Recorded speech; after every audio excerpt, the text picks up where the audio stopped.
Hello friends, welcome back to our channel.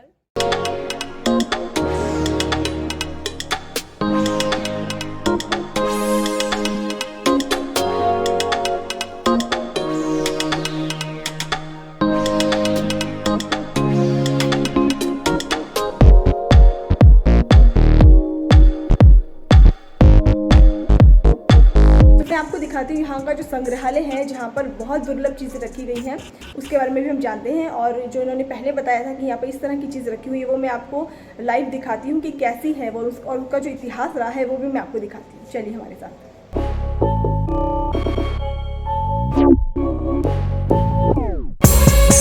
तो अब हमें संग्रहालय के बारे में भी बताइए, क्योंकि बहुत जिज्ञासा बढ़ती जा रही है। पुस्तकालय देखने के बाद अब संग्रहालय के बारे में भी हमें जानना है।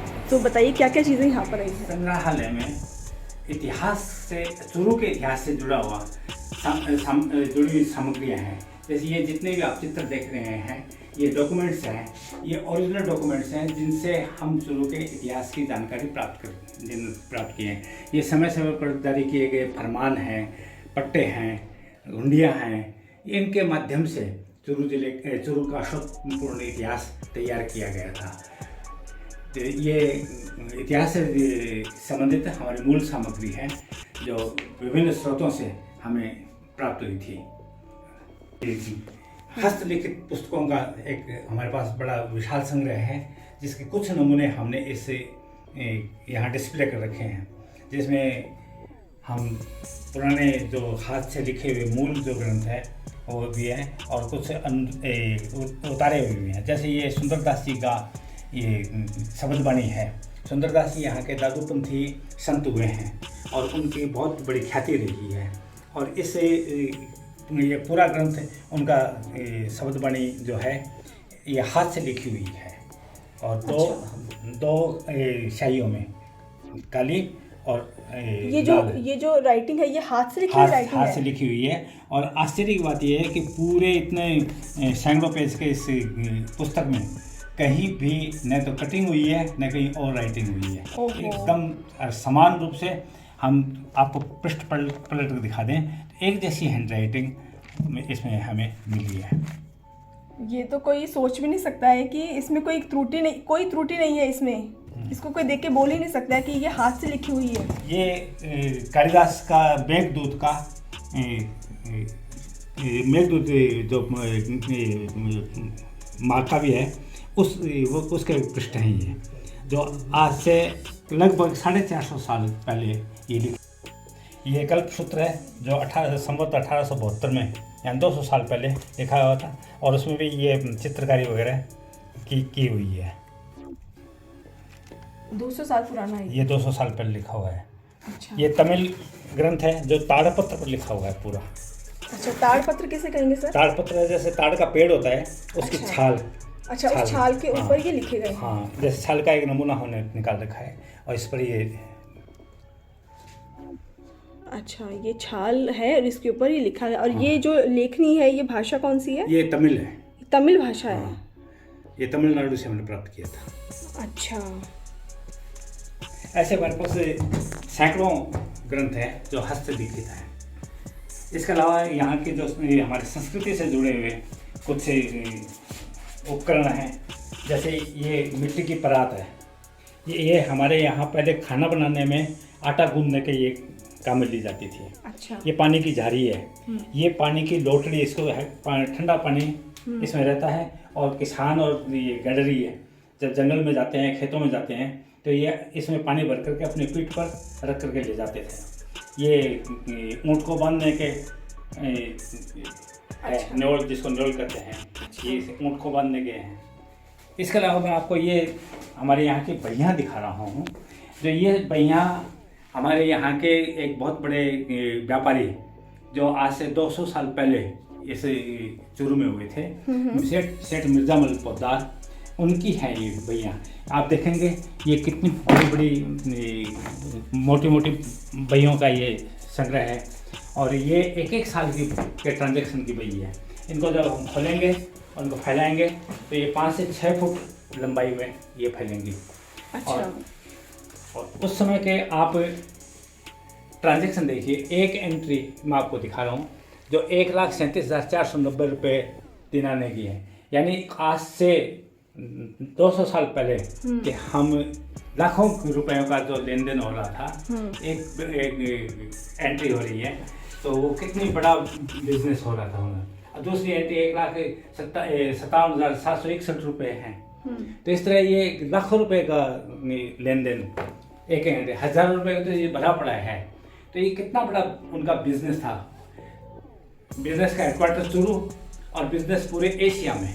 अच्छा, पूरे एशिया में बिजनेस हो रहा है। चाइना है, इधर ईरान इराक है, इधर इंडोनेशिया है, जावा सुमात्रा है, श्रीलंका है। इस पूरे इलाके में इनका व्यापार होता था और ये व्यापार की जोखिम लेते थे। इंश्योरेंस इन्होंने शुरू की थी। अच्छा। तो इंश्योरेंस की भी हमने जो शोध किया, एक इंश्योरेंस की पूरी पुस्तक तैयार की। तो ये आज से 200-250 साल पहले ये फर्म इंश्योरेंस भी किया करती थी। तो इंश्योरेंस का हम मानते हैं कि इंश्योरेंस की शुरुआत शुरू से हुई है। एग्जैक्टली। ये भी हमारे शोध का एक बिल्कुल सही है। बिल्कुल सही। हमारे जीवन से जुड़े हुए, हमारे सामाजिक जीवन से जुड़े हुए संसाधन हैं। ये मैं आपको दिखाऊं, ये लकड़ी के सर्कलों के, यानी कि लकड़ी के सोलर स्ट्रिप से बनी हुई ये पेई है। इसको पेई कहते हैं। इस बॉक्स को लड़की की जब शादी होती थी तब ये लड़की को दी जाती थी। उसका व्यक्तिगत सामान इस पेई में रहता था। अच्छा। ये तम्बाकू रखने, तिलम जो पीते हैं उसका तम्बाकू इसमें रखी जाती थी। ये हुक्का, आमतौर से हुक्के होते हैं वो बड़े होते हैं, लेकिन ये छोटा सा हुक्का है और ये भी फोल्डेड है। इसको 3 हिस्सों में किया जा सकता है। ये है इंडिया है। ये लेडीज अपने सब मटके रख करके पानी लाती थी अपने कुओं से, तालाबों से और बावड़ियों से। तो इनको उन पर गड़ा रखते और इस पर रखने के बाद गड़ा बैलेंस्ड हो जाता। एक के ऊपर 2 गड़े रख करके औरतें फ्री हैंड अपने हाथों को खुला रख करके चल सकती थी, गड़े गिर नहीं सकते थे, इतना उनके लिए बैलेंस बनाने के लिए। तो ये हमारी संस्कृति के जो कुछ हैं, ये झुंझुन है, बच्चों, छोटे बच्चे का खिलौना है। जब बच्चे का जन्म होता है तब ननिहाल की तरफ से जब उसे कुछ गिफ्ट भेज जाती है तो बच्चे के लिए जरूर बना के भेज देते थे। अच्छा। ये महिलाओं के द्वारा, अनपढ़ महिलाओं के द्वारा बनाए हुए हैं। ये इसको सांठी कहते हैं। अच्छा। ये लकड़ी की कलम है, जिससे ये बहियाँ लिखी हुई है, जिससे वो हस्तलिखित पुस्तकें लिखी हुई हैं। ये उस समय ये कलम चलती थी, ये पेन चलता था और इसमें स्याही हाथ से बनाते थे। ओरिजिनल काली स्याही, लाजे जो भी। अच्छा, इसकी स्याही भी हाथ से बनाई जाती थी? स्याही हाथ से बनती थी और वो परमानेंट होती है। आज तक देखो, ये 250 साल पहले, 500 साल पहले लिखे हुए आपने ये डॉक्यूमेंट्स देखे हैं, इनकी स्याही आज तक कोई भी फेड नहीं हुआ है, सबका कलर एज इट इज है। हाँ। और बहियों की आपने बड़ी से बड़ी साइज भी देखी। हाँ, और हम आप छोटी से छोटी साइज की बहियाँ भी यहाँ देख सकते हैं। अच्छा। ये बहुत छोटी छोटी साइज की बही है, जिसमें मैं आपको एक नमूना दिखाऊं।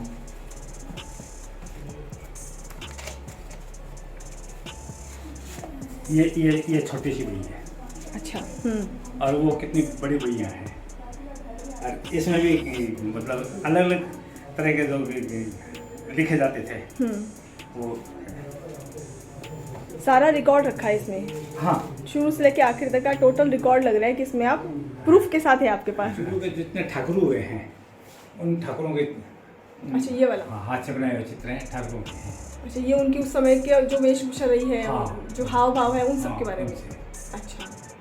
ये जो चित्र है, ये जो वीर योद्धा होते हैं जिनकी स्मृतियों में जो कहीं बलिदान हो जाता है, उसकी देवली बनाई जाती है, उसमें पत्थर बनाया तो उन पर उनको पुरेद करके और इसके नीचे उनका विवरण लिखा जाता है। तो ये इतिहास का एक बहुत बड़ा स्रोत बनता है। इससे हम पता कर लेते हैं कि ये क्या फला जगह पर ये बलिदान हुआ था, क्या हुआ था, इनका मतलब बलिदान का पीछे का इतिहास क्या है, ये सब चीज़ें हैं।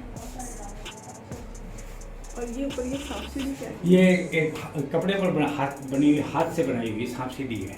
अच्छा। इसके खानों में कुछ संकेत लिखे हुए हैं, उन संकेतों को मिला करके एक कोई संदेश बनते हैं। तो ये प्राचीन जमाने में लोग खेलते थे, ये हाँ, मनोरंजन का साधन था और साथ विज्ञान का साधन भी था। अच्छा। ये हमारे सामाजिक जीवन से जुड़ी हुई सामग्री है जिसको यहाँ घाघरा कहते हैं। ये महिलाएं अपने नीचे पैरों में पहनने का ये अंगवस्त्र होता है और इसके की विशेषता ये है कि ये 100 साल से ज़्यादा पुरानी है। इसलिए इनको कलियों, ये घाघरे कलियों से बने हुए यानी स्ट्रिप्स से बने हुए हैं। और यहाँ के गीतों में हम सुनते हैं तो 80 कली के घाघरे से बड़ा कोई घाघरा नहीं बताया गया है। जबकि हमारे पास यहाँ मौजूद है ये जो घाघरा है ये 335 कली का है और ये जो घाघरा है ये 256 कली का घाघरा है।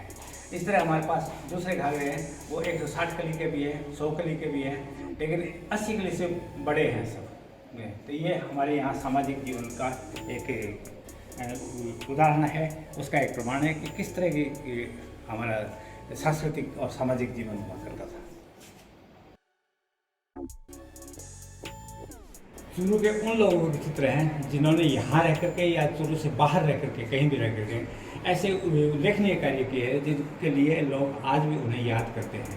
तो उनको बड़े अच्छे महत्वपूर्ण सारे व्यक्ति रहे हुए हैं और इनका जो खुद का जीवन है वो सामाजिक जीवन बहुत उपलब्धिदायक रहा।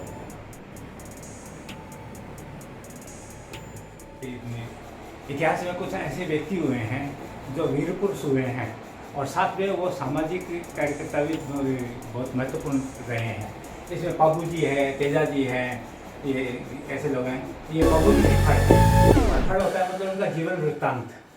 तो ये कपड़े पर इसको वो कहा जाता है, ये हाथ से बनाया जाता है और जो भोपा जाति जो लोग होते हैं वो इन पर नृत्य करते हुए और गीतों के माध्यम से इनकी जीवन गाथाओं को ये सुनाते हैं और लोग बहुत चाव से इनके जीवन को सुनते, जीवन की बातों को सुनते।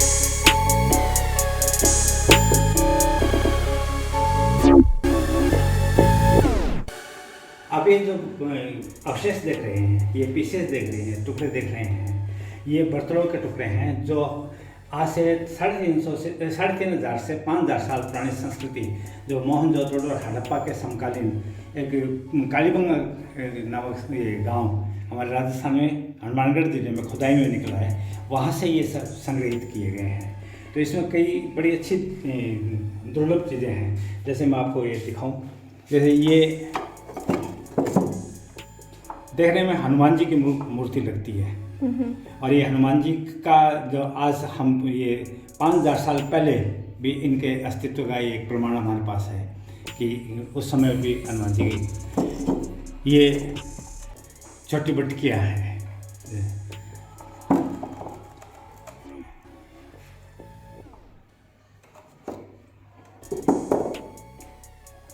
और ये देखिए इसमें ये रंग महल से प्राप्त हुआ है। रंग महल एक स्थान का नाम है। तो उस समय भी पत्थरों पर नक्काशी की जाती थी।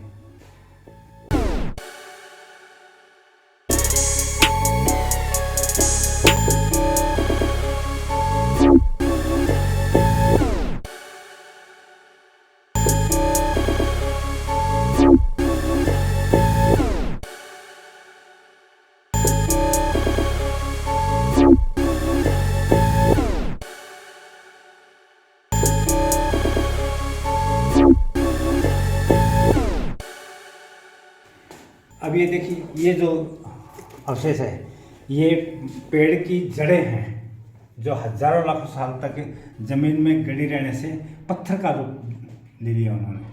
तो ये फॉसिल्स जिसको कहते हैं, ये जड़ों का फॉसिल्स है। अच्छा, और ये एक जीव का है फॉसिल जो सदियों के बाद पत्थर? हाँ, ये जीव का फॉसिल है जो पत्थर बन गया।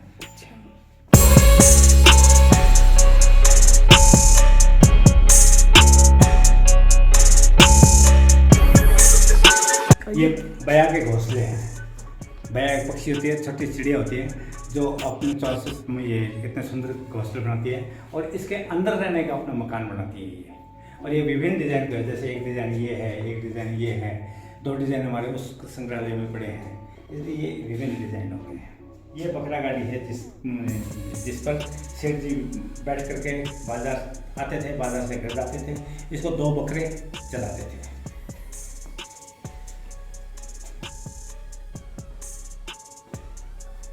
इस शेर का शिकार यहाँ के किसी व्यक्ति ने किया था। उसका ये जब शिकार करते हैं तो उसका एक अवशेष रख लेते हैं उसके गर्दन को शनाख्त के तौर पर। रियल है? हाँ, ये रियल है, रियल गर्दन है ये? बिल्कुल बिल्कुल। तो उसके प्रूफ के रूप में ये टच कर सकते रख लिया जाता था। ये सैकड़ों साल पुरानी। तो ये पत्थर बन गया है? इसमें क्या है कि वो मसाला भर देते हैं ना, तो वो टाइट। अच्छा, ये सब रियल है। दांत है, जीभ है, ऊपर की स्किन है। ये तो बहुत ही तो आज आपने शेर को छू लिया।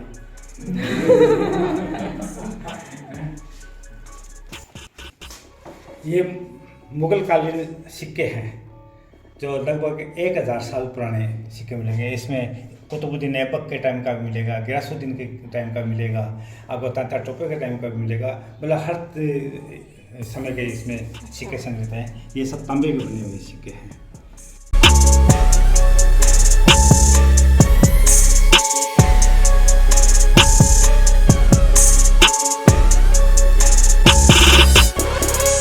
करेंसी है, नोट है, जिनमें ये 2 नोट तो लुप्त हो गए, समाप्त हो गए, और बाकी की जगह अब नए नोट छप गए।